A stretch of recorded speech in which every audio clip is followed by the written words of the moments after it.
ಪ್ರೀತಿಯ ವಿದ್ಯಾರ್ಥಿಗಳೇ, ತಮಗೆಲ್ಲ ಚಿತ್ತಾರ ಬುಕ್ಸ್ ಯೂಟ್ಯೂಬ್ ಚಾನಲ್ಗೆ ಆತ್ಮೀಯ ಸ್ವಾಗತ. ಯುದ್ಧ ಕೊಟ್ಟಿರುವ ಪ್ರಶ್ನೆಗಳಿಗೆ 8 ರಿಂದ 10 ವಾಕ್ಯಗಳಲ್ಲಿ ಉತ್ತರಿಸಿ. ಮುದುಕಿಯು ತನ್ನ ಮಗನು ಯುದ್ಧಕ್ಕೆ ಹೋದ ಸಂದರ್ಭವನ್ನು ಹೇಗೆ ವಿವರಿಸಿದಳು? ನನ್ನ ಮಗನಿನ್ನು ಚಿಕ್ಕ ಹುಡುಗನಾಗಿದ್ದಾಗ ಯುದ್ಧಕ್ಕೆ ಹೋದ ಅವನ ತಂದೆ ಹಿಂದಿರುಗಲಿಲ್ಲ. ಎದೆ ತುಂಬ ಬೂದಿ ಮುಚ್ಚಿದ ಕೆಂಡ, ಎದೆಯ ಗಾಯ ಇಂದಿಗೂ ಇದೆ ನೋಡು. ಎಲ್ಲ ದುಃಖ ನುಂಗಿಕೊಂಡು ಮಗನನ್ನು ಸಾಕಿ ಸಲಹಿದೆ, ಮದುವೆಯನ್ನೂ ಮಾಡಿದೆ. ಈಗ 5-6 ವರ್ಷಗಳ ಬಳಿಕ ಸೊಸೆ ಗರ್ಭಿಣಿಯಾದಳು. ಮನೆಯಲ್ಲೊಂದು ಪುಟ್ಟ ಮಗುವಿನ ಅಳು ಕೇಳಲು ನನ್ನ ಮಗನು ತುದಿಗಾಲಲ್ಲಿ ನಿಂತು ಕಾಯುತ್ತಿದ್ದನು.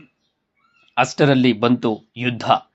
ಅವನೊಮ್ಮೆ ಹಿಂದಿರುಗಿ ಬಂದಿದ್ದರೆ ಸಾಕಾಗಿತ್ತು. ಈ ವಿಷಯ ತಿಳಿದು ಅವನೆಷ್ಟು ಸಂಕಟ ಪಡುತ್ತಾನೋ ಎಂದು ಮುದುಕಿಯು ತನ್ನ ಮಗನು ಯುದ್ಧಕ್ಕೆ ಹೋದ ಸಂದರ್ಭವನ್ನು ವಿವರಿಸಿದಳು.